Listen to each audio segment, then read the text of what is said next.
Kayo po ang nagmamayari ng lahat, Panginoon, na hawak mo ang lahat ng bagay. Purihin ka, Ama, na tunay nga, Lord, na kayo ang Diyos na nagpapanatili ng lahat, Ama.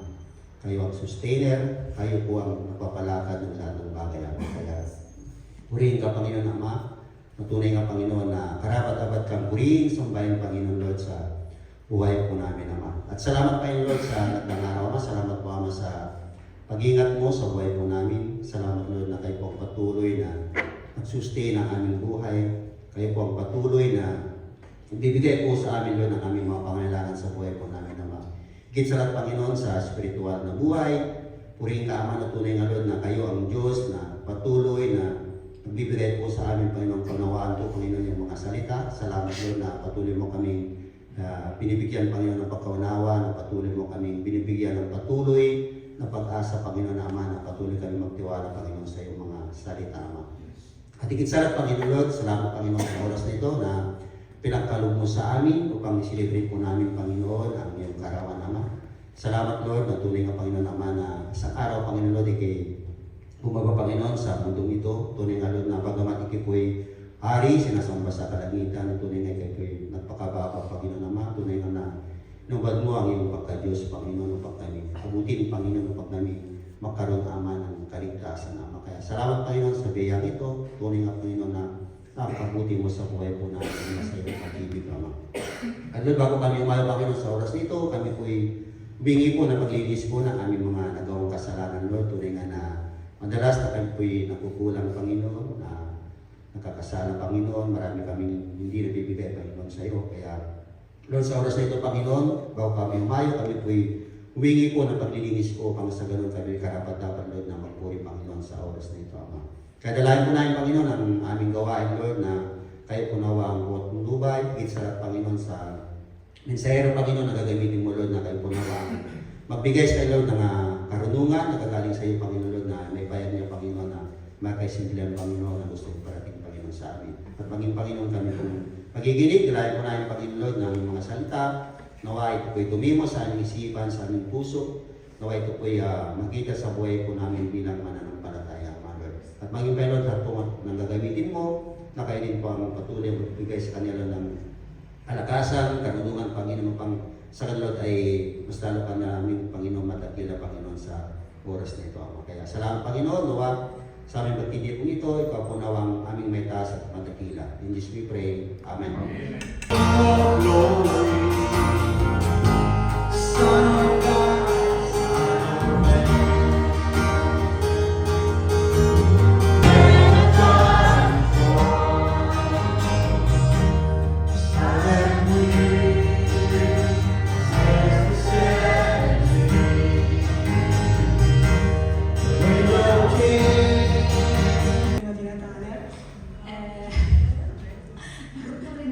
Non so se è un bel regalo, però comunque mercoledì sono uscita perché ho detto sto per venire, sto per stare male, quindi esco oggi a comprare le cose e poi appena sono uscita di casa mi hanno investita con il motorino e quindi ero scioccata perché ero tipo io non esco mai di casa, una volta che esco mi investono.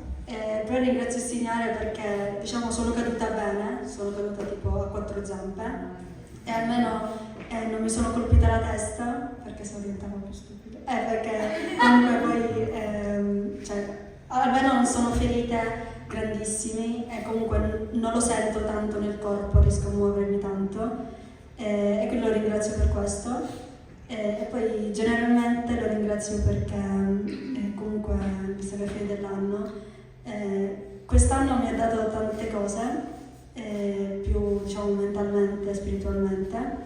Lo ringrazio perché mi ha aiutato e comunque mi incoraggia sempre, soprattutto per l'università, perché è difficile.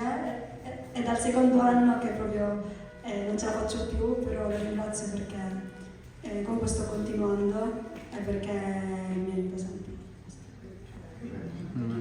Prenderlo quello che dovevamo prendere, però sì, ringraziamo Dio siamo arrivati qua, sicuramente nonostante la stanchezza, però quindi ringraziamo Dio e abbiamo salamat al Godin Panginoon per tutte le cose diciamo, che è successo quest'anno, a me e Charina, talagang maraming blessings, sicuramente il matrimonio la prima cosa, poi anche il lavoro di Charina. Ah sì, e ringraziamo Dio anche perché fino all'altro giorno Charina stava male, quindi voglio un saluto a Charina perché sta male. E quindi infatti anche l'ultimo momento actually hindi ko kinuha yung ticket namin papunta dito perché non sapevo se saremmo venuti o no, quindi ho aspettato fino all'ultimo, se no sayang lang ang pera.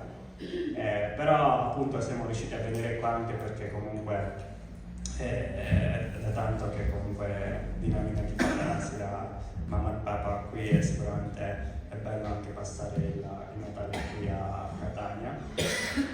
Ringrazio Dio anche diciamo in generale per Charina che è a Cosenza, la vedo comunque che sta diventando un po' più active sa chiesa, anche che comunque non una era molto ansiosa, sempre avrebbe lasciato amici, il lavoro qui a Catania, però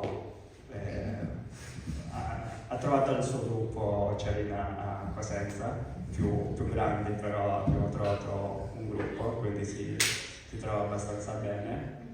E ringrazio Dio sicuramente per tutto quest'anno che è passato. Amen. La protezione che mi ha dato durante i viaggi, ho fatto avanti e indietro, back and forth, Palermo-Catania.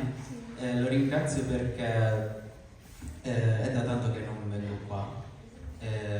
Lo ringrazio per la protezione che mi ha dato in questi mesi a Palermo.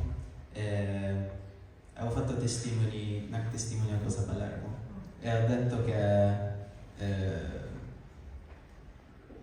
come si dice?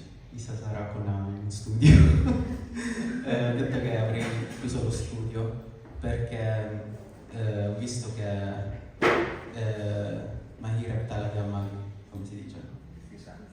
Mag-isa. Lo ringrazio perché in questi mesi ho imparato molte cose. Ho imparato molte cose soprattutto di life. Ho imparato a fare budget. È la prima volta che non ho chiesto soldi ai miei genitori da solo. Lo ringrazio perché anche se ero solo non avevo tanti pazienti. Sono riuscito comunque a sopravvivere, anche se a volte facevo fasting per risparmiare.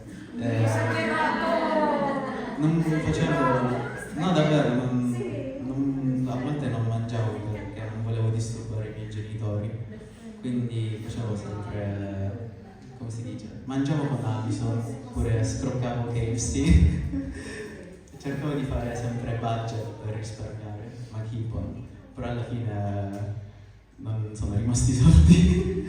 Lo ringrazio perché ho imparato molte cose, soprattutto di mindset, che è la cosa più importante. Ho imparato che anche se ho speso soldi per aprire lo studio, la cosa più importante è stato un experience. Quindi esperienze di vita, sono cresciuto mentally, quindi è una cosa di cui ringrazio Dio. E all'inizio pensavo, perché succede tutto questo? Perché non ho pazienti? Perché non va bene? Però alla fine ho pensato, nel momento più difficile è lì che ti avvicini l'Umalab in casa, Panginoon. E quindi lo ringrazio per tutto. Ringrazio anche per il blessing di aver avuto l'experience di conoscere la chiesa di Palermo, di vivere lì. Anche se sono qua per ora, so già che cercherò di non stare qua per troppo tempo, perché cercherò lavoro abroad. Già sto facendo ricerche per mga documents na kailangan ko. Lo ringrazio perché è stato difficile, è da mesi che ci penso. avuto molta difficoltà stando lì, però ho capito davvero che devi uscire sempre da comfort zone. Se non esci mai da comfort zone non superi mai i tuoi limiti, no? Grazie a questo ho capito che uscendo da comfort zone ho imparato a vivere da solo a Palermo, anche se c'era Tito Jun, però comunque ero da solo perché facevo la spesa da solo.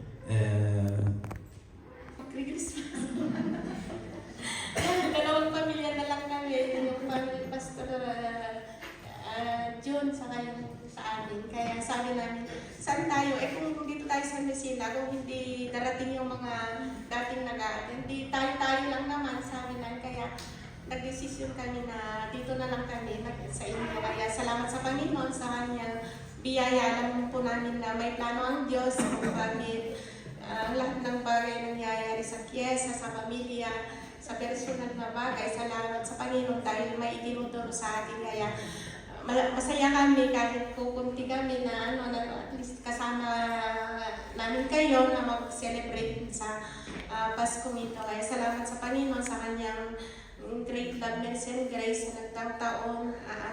Ngayon pa lang, hindi pa pa.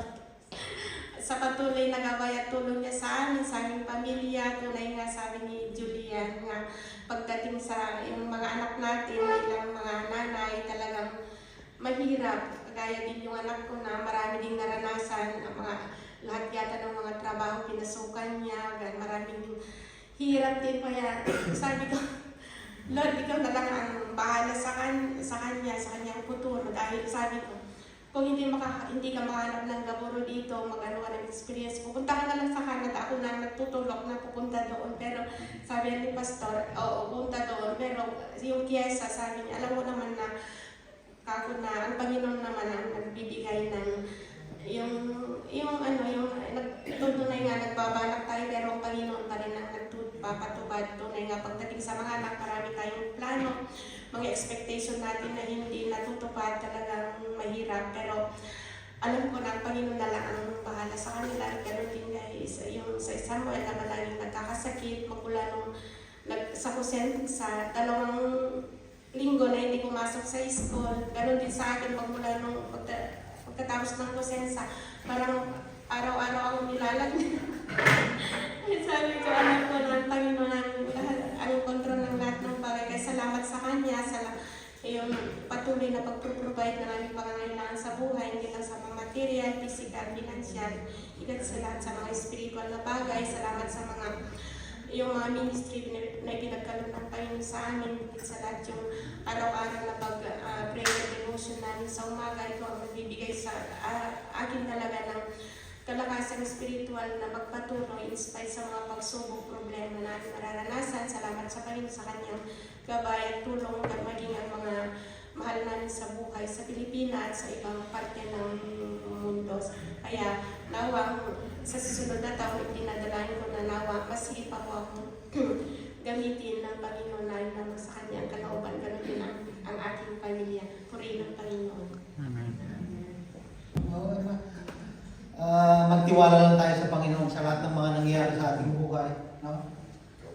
Sa church, sa pamilya, no? Siya ang nakakaalam. Siguro may plano siya. Kung minsan mahirap kasi unawain, pero may nga natin ay banal. Galit siya sa kasalanan, pero mahal niya yung mga makasalanan. Kaya siya bumaba dito sa lupa, nagkatawang tao dahil sa atin, no? Kaya salamat sa Kanya. Okay. Meron pa testimony? Okay, brother, Pastor Leo. Umaga po sa ating lahat mga kapatid. So, pinupuri ang Panginoon, no, sa oras na ito, no, na pinagkaloob niya sa atin, no. So, dami po natin. Salamat na sa Kanya. At salamat na sa Panginoon, no, sa 2 weeks na po, isang pastor.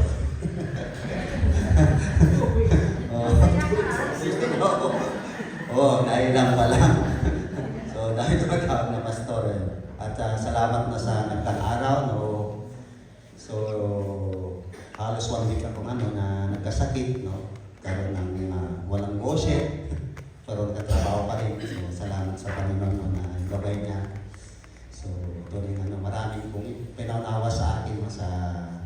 sa mga araw na ito. So, salamat sa kanya na talagang, ayun, iniisip ko yung pagiging lingkod ng Panginoon. So merong regalo sa akin yun, Brother Alex, ng mga libro. Biblia ng Pastor, hindi ko binuksan yun. Kaya ngayon ko palang binuksan. Ayun, sa likod, binasa ko yung mga duties and responsibilities ng isang pastor. So, ang hirap talaga. So, daming, ayun, hindi pala basta-basta isang pastor. So, marami palang mga duties. So, ako dito, tunay nga yung paglilingkod ko dito, ako yung mula nung nag-umpisa ng kiyasa, ako palagi hinihintay, lalo na sa prayer meeting. So, tunay nga na, ayun, struggle sa amin taga ko doon. Tunay nga na, yung oras ko, hindi ko naibigay. At ngayon, pinapaunawa sa akin ng Panginoon. Tunay nga na, ayun, talagang araw-araw ko nag-pray sa Panginoon. At ayun, kakausapin ko na yung amo ko. Tunay nga na. Kung ayaw niya, pasensya kasi talagang, ayun, nagkukundik talaga ng Panginoon sa akin na mas mahalaga yung kesa sa trabaho. Kaya salamat sa Panginoon at tunay nga na marami pong pinanawa sa akin. So patuloy kong binabasa yung tungkol sa libro, yung Biblia, tungkol sa pagiging pastor. At marami akong natutunan, nawa na yung pag-pray ako ay yung pagiging tinawag ng Panginoon dito sa kanya na ito yung magampanan ko at yung pag-pray niya ako na patuloy na bigyan ako ng kalakasan. Kaya salamat na sa inyo lahat. Amen. Ang mapagmahal na Diyos, Ikaw ang Creator ng heaven and earth, all and everything. Panginoon, karapat-dapat kang purihin, karapat-dapat kang sambahin, at itaas, Panginoon. Ikaw lamang ang isang Diyos na dapat tumanggap ng parangal ng aming buhay. Kami po ay patuloy ng papasalamat sa iyong kabutihan. Salamat po, Ama, sa iyong biyaya sa aming buhay, sapagkat kami po ay minulat, tinawag mula sa kadiliman, pinagkalooban ng kaalaman upang malaman namin ang katotohanan. Ay salamat po sa biyaya mong ito, Panginoon. Bagaman di po namin ito deserve, ngunit ginawa mo ito sapagkat mahal mo kami, sapagkat ikaw ang Diyos na hindi nagbabago sa kanyang mga purihin ka, Ma. At bago po namin tuluyang umayog ka sa mensahe na aming tatalakayin, Panginoon, tungkol sa Christmas, pangunahan po ang bawat sa aming Panginoon. At bago po ang lahat, ay patawad po sa aming pagkukulang at dalangin nga po namin, nawa karapat-dapat po kami tumanggap ng mensahe ito. Pagkalooban mo kami nawa, Panginoon, ng kaalaman mula sa iyo. Ito ay aming dinadalangin sa pangalan ni Jesus. Amen. Ito ay sa pamagitan ng Espiritu Santo. 19. Isang taong matuwid, itong si Jose, na kanyang magiging asawa, ngunit ayaw niyang mapahiya si Maria, kaya ipinasya niyang hiwalayan na to ng lihim. Samantalang iniisip ni Jose ito, napakita sa kanya sa panaginip ang isang anghel ng Panginoon. Sabi nito sa kanya, Jose, anak ni David, huwag kang matakot na tuluyang pakasalan si Maria sapagkat siya naglihi sa pamagitan ng Espiritu Santo. Manganak siya ng isang lalaki at ito'y pangangalanan mo Jesus sapagkat siya ang magliligtas sa kanyang bayan sa kanilang kasalanan. 22. Nangyari ang lahat ng ito upang matupad ang sinabi ng Panginoon sa pamamagitan ng propeta. 23. Maglilihi ang isang dalaga at manganganak ng isang lalaki at tatawagin itong Emmanuel, ang kahulugan kasama natin ang Diyos. 24. Nang magising si Jose, sinunod niya ang utos ng anghel ng Panginoon. Pinakasal niya si Maria Ngunit hindi ginalaw ni Jose, si Maria, hanggang sa maipanganak nito ang isang sanggol na lalaki na pinangalan nga niyang Jesus. So makikita po natin dito, yung pangalang Jesus ay nanggaling mismo sa Diyos at ginamit niya ang angel of the Lord sa pangligay Jose. Okay?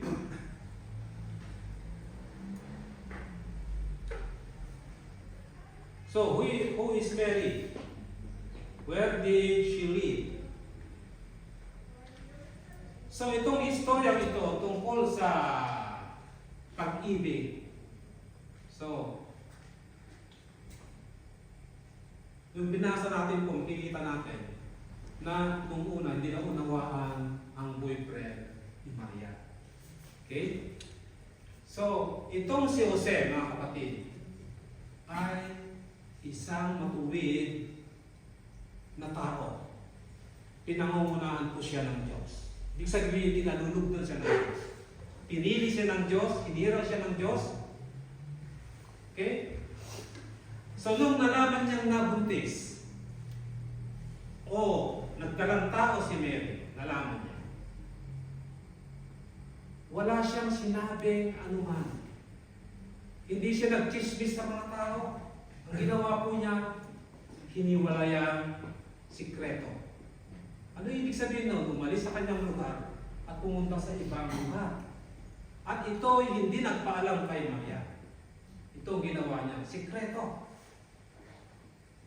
Hindi siya nagsalita sa kanyang magulang, sa anumang tao, sa kanyang sarili. Maybe, palagay ko, kung boyfriend mo, kung si Maria, girlfriend niya, at nangyari na to, yung girlfriend mo, ano masasabi mo?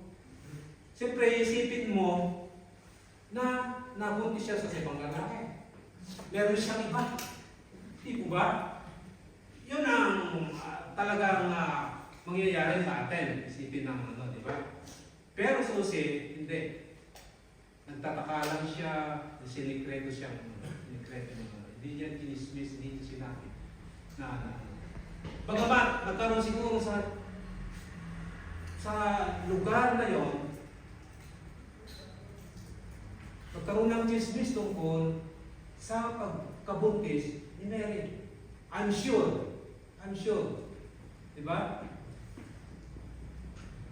So kaya, ngunit, dahil sa matuwid meron siyang attitude.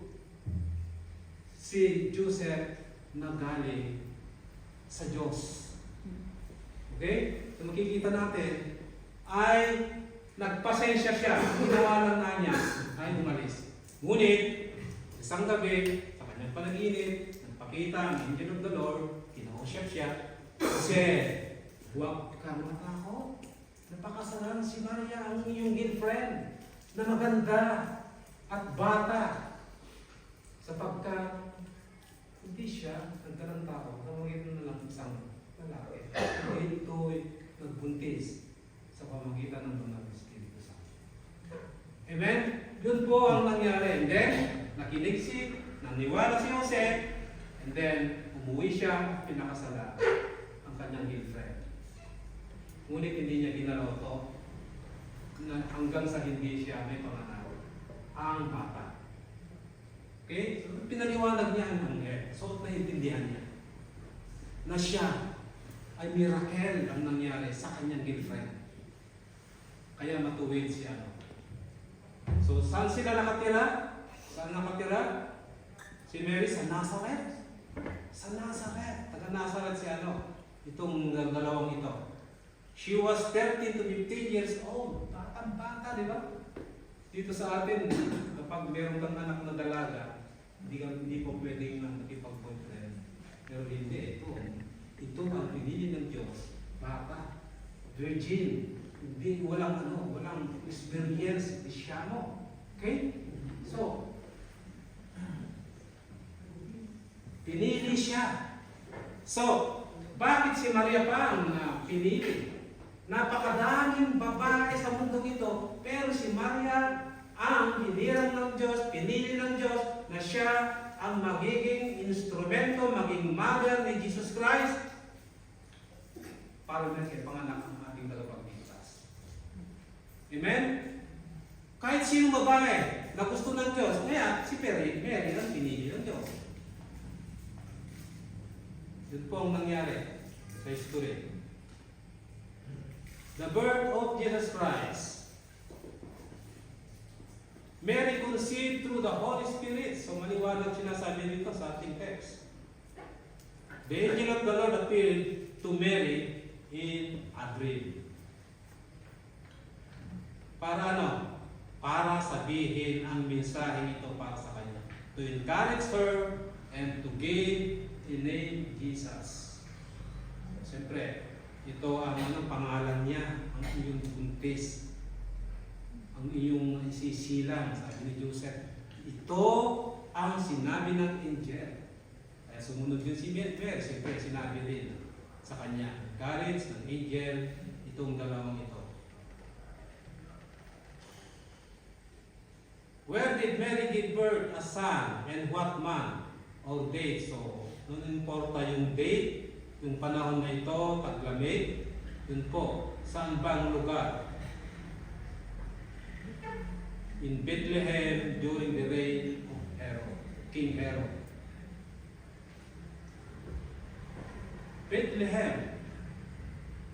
The Nazareth to Bethlehem, how many kilometers? Malayo, medyo malayo yun. Maybe Messina o Catania o Messina hanggang Palermo. Maybe like that ang distance. Okay? So malayo. So bakit? Sa Bethlehem,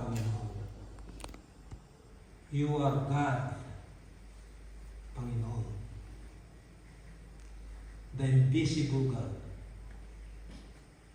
Ikaw po ang omniscient God. Ikaw ang omnipotent God. Omnipresent God. Walang natatago sa aming buhay.